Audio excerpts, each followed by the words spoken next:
Hey Sagittarius, welcome to your weekly forecast for May 30th through June 3rd. This is for Sagittarius, Sun, Moon, Rising, and Venus. We've got a new moon in Gemini happening on the 30th.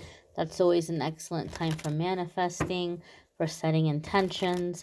So we're going to see what messages are coming up for you guys. We are setting the intention for the next 7 days, but you may see this video a few weeks from now, a few months from now.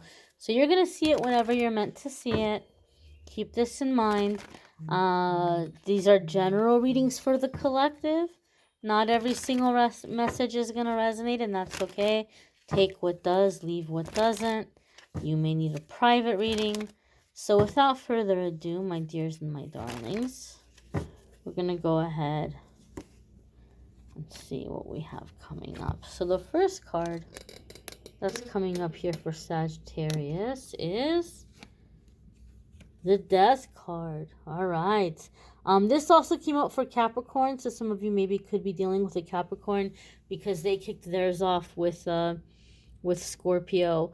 I can't remember who else got Scorpio energy coming up in this weekly forecast. I know it came up in the love readings for June. But I can't remember. This could be you, especially if you're on a Sagittarius Scorpio cusp. But you all know that in the weekly forecasts, I focus more on you and less on other people. So there could be an element here in the Death card around ego death, shaking away conditioning, shaking away programming, stepping into the authentic self. The Death card is very much Phoenix rising from the ashes energy. It's something ending, but a new thing beginning. So some of you may be examining your life, and it might be very clear to you this week and in the coming weeks, the things that you're done with. You're done with, you're not going back to it. You're not going to try to resurrect it. You're not going to try to breathe life into it. Like, it's very clear to you what has come to a close or what has come to an end, and that it's time here for a new direction, a new endeavor, a permanent change. Some of you may be deciding that's something you were fighting to hold on to and to keep going. You're like, yeah, it's too much energy. You just may be letting it go, and you may be putting your time and your energy elsewhere. But if this is the ending of a cycle or the ending of a situation, it would have been a long time coming. Like, the Death card is not necessarily going to be a surprise. Like, we would have known that it's time for the transition or the change. The next card that's coming up here for Sagittarius is the Three of Wands. And the Three of Wands is the point of no return. Your reading, I'm telling you right now, I feel that Capricorn also got the Three of Wands. And I kind of jumped ahead here. This is really interesting. Okay, I'll wait. I won't. I jumped ahead and I flipped over the other cards, but we'll wait to get to this. But I'm gonna just go ahead and say I feel that there's a really good possibility some of you have Capricorn placements or are dealing with a Capricorn, and I'll encourage you to go back and watch the Capricorn weekly forecast. But there's this energy here of the point of no return. Sometimes the Three of Wands comes up because we're like, we don't want to do something anymore. Okay? But the Three of Wands is like you have to go through the final pushes here, right? And you'll have a positive outcome. You'll have a productive outcome. But one of the key words of the Three of Wands is the point of no return. You've come too far to give up now, and you're at a point where you just need to finish what's been started. So having this come in with the Death card could be that you're wrapping things up, you're putting the finishing touches on something, or you're completing a project. And once you get out of that project, what's coming to you, you may be closing up shop, you may be going in a different direction. But we have to see this thing through wherever we're at when the Three of Wands comes up. Three of Wands tells us that there's a success coming in here. Three of Wands is one of my self-employment cards. Some of you may be making a career change or changing or shifting the way that you're making money, and this may be a permanent change for you.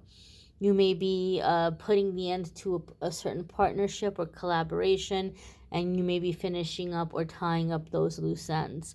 having the Death card showing up here with the Three of Wands. The next card here is the Seven of Pentacles. And the Seven of Pentacles is you've been working hard, you've been working long. The harvest is coming in, right?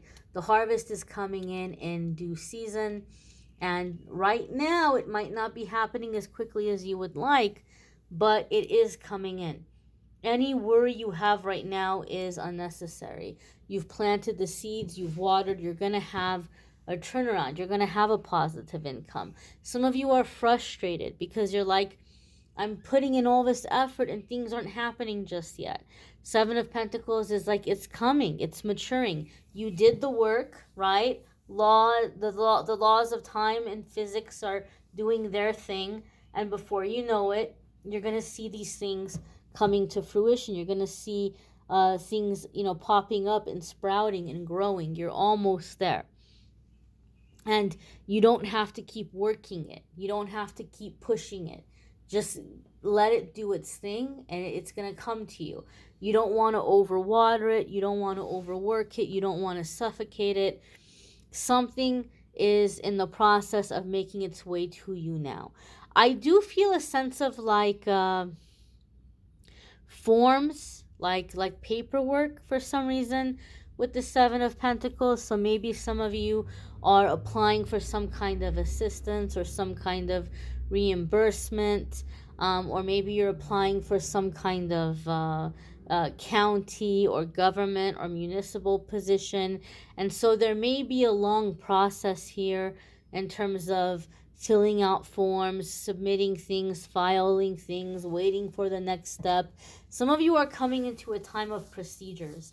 Maybe you're putting in for early retirement, or you're trying to cash out certain investment accounts or things that you had. And the Seven of Pentacles is saying it's going to go your way, it's going to be favorable, but the process might be a long process. So this might not be the time to take big, huge risks or spend a lot of money. You keep in mind that this change or this transition is not going to occur overnight. But I feel here's something around papers, forms, processing here with the Seven of Pentacles for some of you. Some of you may be getting some kind of aid to start a business. You may be getting an entrepreneurial assistance or small business owners assistance. I know certain states have certain grants or funding that they're providing if you decide to open up a certain type of business or do a certain type of work, and some of you may be making transitions into doing something like that. But your question might be, should I jump ship? Should I put all of my money into this? Should I quit my job and put all of my focus into this? And Spirit is telling you this is going to be successful, but it's going to take some time. Therefore, you may not want to completely and totally jump ship unless you have some other safety net in place to hold you over or tie or hold you down while you're waiting for the income to come in, while you're waiting for the funds to come in. But there could be something here where some of you are applying for and getting some kind of grant or some kind of assistance here in something that you're putting together or building for the future.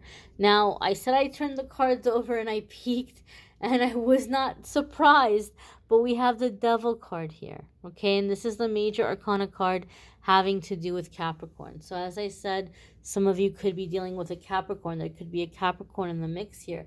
For some of you Sagittarius, you may have a Capricorn placement. You may be focusing on an area of your life or those houses. Now, the Devil card can come in when we maybe start to feel issues around negative ego. The closer we are to a big change, the meaner and the louder the negative ego becomes, because the negative ego hates change. Even when the change is a good thing, even when it's going to be a positive change for us, negative ego hates change.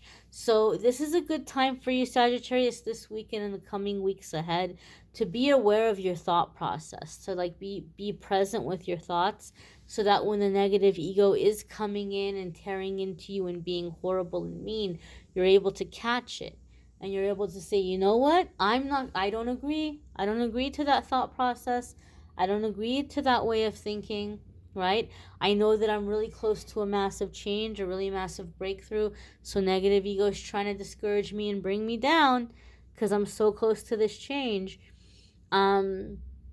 So try to be present and aware of your thoughts, because there may be some negativity creeping in here to sabotage you, or to keep you from making the changes, or to get you to give up from what you're working on, because you're here at the threshold of the breakthrough.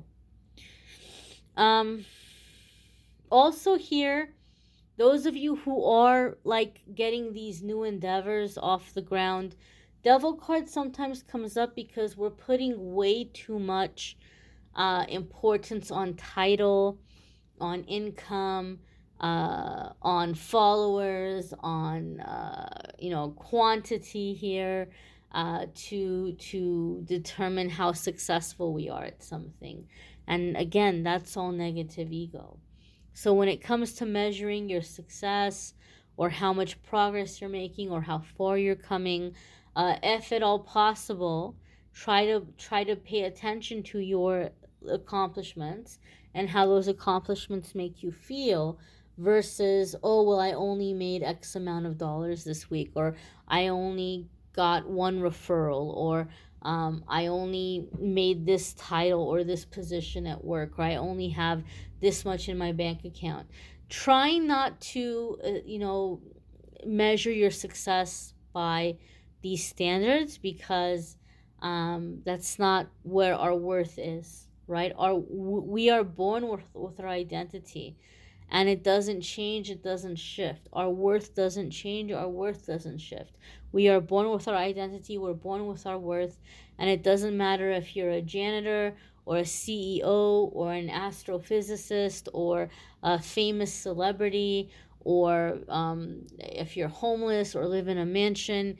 That worth, that value never changes, and we're still all equal to one another. So try to remove that ego-based thinking as you're trying to see how successful you are, and instead measure your success based on how much fun you're having, how much connection you're making, how much you're able to accomplish or get done, job well done, versus the ego-driven things. You may want to check out your moon sign and rising sign videos. Some weeks your moon sign or rising sign videos might resonate more than your sun sign. If you would like to check out the love and romance readings for June, there's a link in the description of the video that will take you to the playlist for the love videos.